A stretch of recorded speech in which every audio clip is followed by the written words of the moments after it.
I'll never forget the sound of that door slamming. It wasn't just wood hitting wood, it was final, cold, like the kind of sound that makes your chest tighten because you know something just ended, even if you don't understand why. That was the night my wife walked out on me. We'd been together for 5 years, married for 2, and if you'd asked me a week before that night, I would have said everything was fine. Maybe not perfect, but fine. We had our routines: work, dinner, Netflix, sleep. The kind of life you don't question until something shakes it loose. And that slam? That was the shake. I remember standing in the kitchen, staring at the half-cooked pasta still boiling on the stove, steam fogging up my glasses. She didn't take her purse. She didn't take her phone. She just grabbed her coat, muttered something under her breath I couldn't even process, and left. No explanation. No fight leading up to it. Just gone. The silence after she left was worse than any shouting match could have been. You don't realize how loud a house feels until it's empty. The ticking clock suddenly sounds like a drum. The hum of the fridge feels like static in your head. Every little noise reminds you you're alone. And the scariest part? I didn't know if she was coming back. I called her once, twice, 3 times. Straight to voicemail. My messages started off calm. Hey, are you okay? Call me when you can. But by the 4th one, my voice cracked, and I knew I was begging. Begging for answers I didn't have. And then, just as I was trying to figure out if I should call her mom, or maybe even the police, something completely unexpected happened. There was a knock at the door. At first, I thought it had to be her. Who else would show up at 9:30 at night? My heart actually skipped. I sprinted to the door, already planning what I'd say. I'm sorry. Please don't leave again. We can fix this. My hand was shaking on the doorknob. But when I swung it open, it wasn't her. It was her sister, standing there with a takeout bag in one hand and this unreadable look on her face. Now, here's the thing about her sister. You've got to understand, we weren't close. She was polite, sure, but distant. Always seemed like she kept me at arm's length. She'd show up for birthdays, holidays, maybe the occasional Sunday dinner, but we'd never really talked. Not one-on-one. And yet, there she was, at my door, alone, with dinner. She didn't even wait for me to invite her in. She just brushed past me, set the bag down on the counter, and looked me dead in the eye. And what she said next, it completely flipped the night upside down. To understand why that moment felt so strange, you need to know a little about the 3 of us. Me, my wife, and her sister. My wife, Emily, was the kind of person people described as dependable. Steady job, steady mood, steady plans. She liked things organized. She liked knowing what came next. That's probably one of the reasons I fell for her. She grounded me. I've always been more laid back, sometimes too laid back, the type to shrug things off until they become real problems. She balanced that. Her sister, Claire, was the opposite. She wasn't unpredictable in a wild way, but she carried this edge to her. Quicker with sarcasm, quicker to question things, quicker to notice when something felt off. Emily used to say she and Claire were night and day. Same upbringing, totally different wiring. I never really argued with that. And me? I always felt like I was somewhere in the middle of their world, orbiting around both of them, but never really close to Claire. She was family by extension, but we'd never had more than surface-level conversations. A polite smile here, a how's work, there, nothing deeper. I figured that's just how it would always be. But that night, her showing up unannounced, it didn't add up. When I asked her why she was there, she didn't answer right away.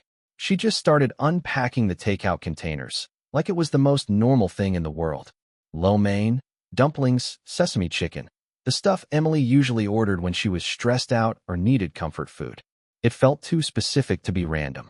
Emily's not here, I finally said, my voice sharper than I meant it to be. She left. Claire didn't look surprised. She just nodded slowly, like she already knew. Then she said something that made the air feel heavier. Yeah, I figured. How could she figure? My own wife hadn't told me she was leaving, hadn't explained anything. Yet her sister shows up at my door, calm, carrying dinner, like she's been preparing for this? It didn't make sense. I kept waiting for her to explain, but she didn't. She just pushed one of the containers toward me and said, "You should eat. You look pale."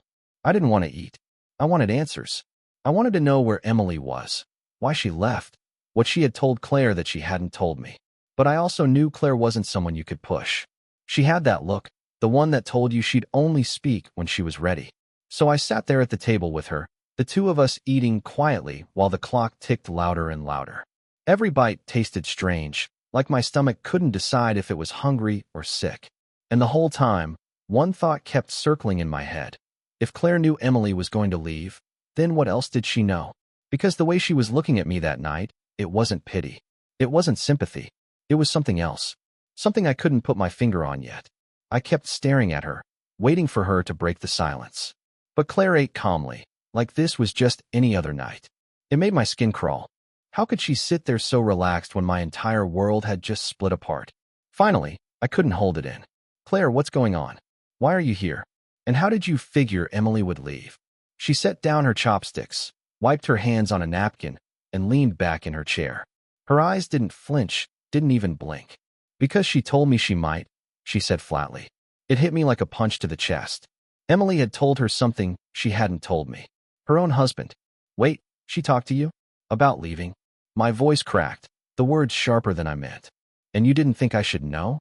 Claire sighed, like I was the one being unreasonable. It wasn't my place. Not her place. The phrase spun in my head like a curse. My wife had been planning to walk out, confiding in her sister instead of me. And Claire just sat there, guarding the truth until it exploded in my face. I pushed my chair back, the legs screeching against the tile. Do you have any idea what it feels like to be blindsided like this?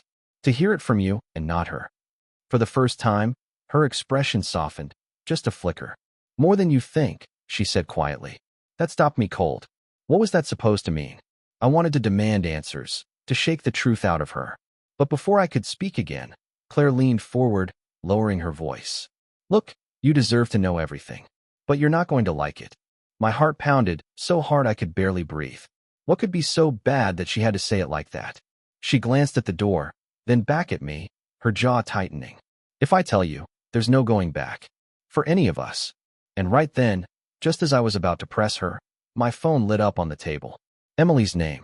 An incoming call. The screen lit up like a warning sign. Emily. For a second, I froze. My wife, who had stormed out without a word, who hadn't answered any of my calls, was finally reaching out. My thumb hovered over the phone, but before I could answer, Claire's hand shot out and grabbed my wrist. Don't, she whispered. Her grip was firm, colder than I expected. My heart skipped. What do you mean, don't? It's Emily. I need to. Not yet. She cut me off, her eyes sharp, unblinking. You're not ready. Not ready? My stomach twisted. Who was she to decide that?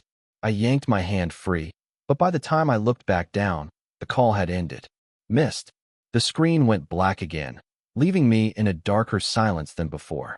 Anger surged through me. Why would you stop me? That was my wife. Claire didn't flinch. She just stared at me with this unsettling calm. Because if you'd answered, she wouldn't have told you the truth. She would have lied. She always lies when she's scared. Her words hit hard, but what shook me more was the way she said always. Like she'd seen a side of Emily I hadn't. Like she knew secrets I didn't. I swallowed hard. What truth? What are you even talking about? She leaned in, her voice dropping so low it felt like a secret pressed against my ear.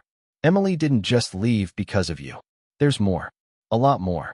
The room felt smaller, the walls closing in. I could hear the hum of the fridge again, louder now, like it was mocking me. I wanted to shout, to demand clarity, but my voice wouldn't come.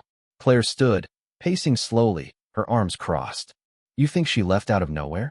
People don't just disappear like that. She planned it, and she dragged me into it whether I wanted to be or not. Her words twisted inside me. Planned what? Claire, you can't keep dangling pieces and expecting me to. Another vibration cut me off. My phone again. Emily. This time, a text. Just 4 words, don't trust my sister. My chest tightened. My mouth went dry. I looked up at Claire, who was watching me, almost studying my reaction. Who was it? She asked softly. I couldn't answer. My hands were shaking too badly, the phone trembling between my fingers. In that moment, I realized something terrifying. I didn't know who to believe anymore. The woman I married had walked out and was warning me against the only person still standing in front of me. And that person, her own sister, was staring at me with eyes that seemed to know far too much. Claire stepped closer, her voice barely above a whisper. She's already twisting it, isn't she? You feel it, don't you? That pit in your stomach? That's because deep down, you know she's hiding something from you. And then she leaned forward, so close I could feel her breath. Do you want to know what it is?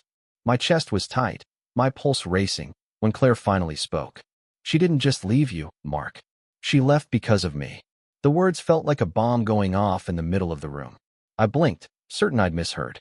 What are you talking about? Claire didn't look away. Her jaw trembled, but her eyes stayed locked on mine. Emily found out. About us. Us. My voice cracked. She thinks something's been happening between us. And the worst part, Claire's lips curled into the faintest, almost guilty smile. She's not completely wrong. I staggered back, my mind reeling, images and moments flashing. Times when Claire's gaze lingered a little too long, when her jokes cut deeper than they should, when I felt something, but buried it before it could surface. Stop. No. I shook my head violently. That's not. But Claire stepped closer, lowering her voice until it sliced through me. She didn't just walk out, Mark. She's setting you up. And if you don't figure it out now, you're going to lose everything. And just as the weight of her words crashed over me, my phone buzzed again. This time, it wasn't Emily. It was the police. The word police froze me in place. My hands shook as I swiped open the notification. It wasn't a random alert. It was a voicemail from an unknown number. I pressed play, my breath shallow. Mr. Harris, this is Officer Daniels. We need to speak with you immediately regarding your wife, Emily. Please call back as soon as possible. My stomach dropped. I looked at Claire, but she didn't look shocked. She looked prepared. What did you do? I whispered. She shook her head quickly. Not me. Her. I could barely hear over the pounding in my ears. What do you mean, her? Claire's face darkened. Emily went to the police, Mark. She told them you've been hurting her. She's building a case. The room spun. That's insane. I know, Claire cut in. But she's desperate. And she's smart enough to make it look real. That's why I came. To warn you. The floor seemed to vanish beneath me. My wife wasn't just gone. She was painting me as a monster. My entire life, my freedom, everything I'd built, hanging by a thread. But before I could speak, Claire leaned in, her voice steady but trembling with something else, fear. There's one more thing you don't know. She pulled her phone from her pocket, tapped the screen, and slid it across the table toward me. On it was a video. Emily, my wife, sitting in her car, recording herself. Her voice filled the room. If anything happens to me, it's not Mark. It's Claire.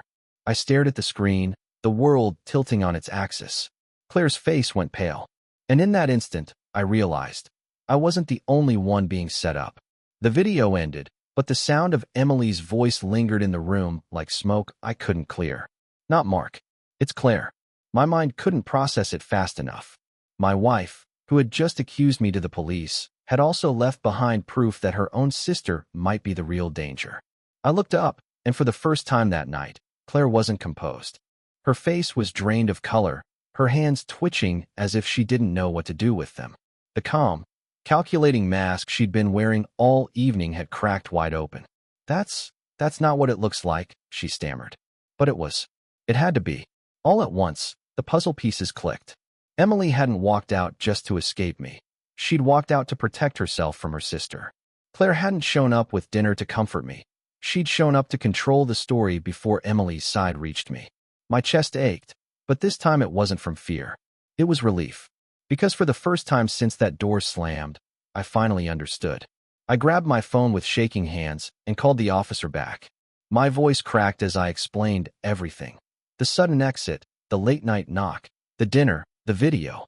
When I mentioned Claire was still in my house, they told me to stay calm, stay on the line, and that a unit was already on its way. Minutes later, red and blue lights flashed through the blinds. Claire didn't resist when they let her out. She didn't shout, didn't argue, just kept repeating under her breath. She twisted it. She twisted everything.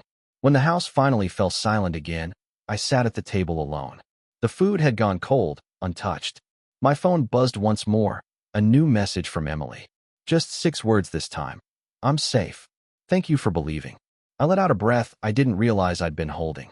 The days that followed were messy, statements, meetings, long conversations with Emily that hurt to hear but needed to be said. Trust doesn't snap back overnight. But little by little, I understood the truth. Sometimes the people we think are steady are holding storms inside them. And sometimes the ones we doubt the most turn out to be the only ones telling us the truth.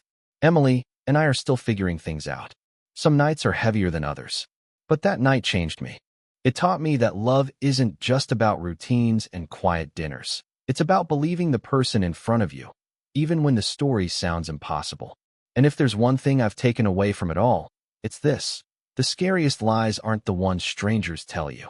They're the ones whispered across the table by someone you thought you knew.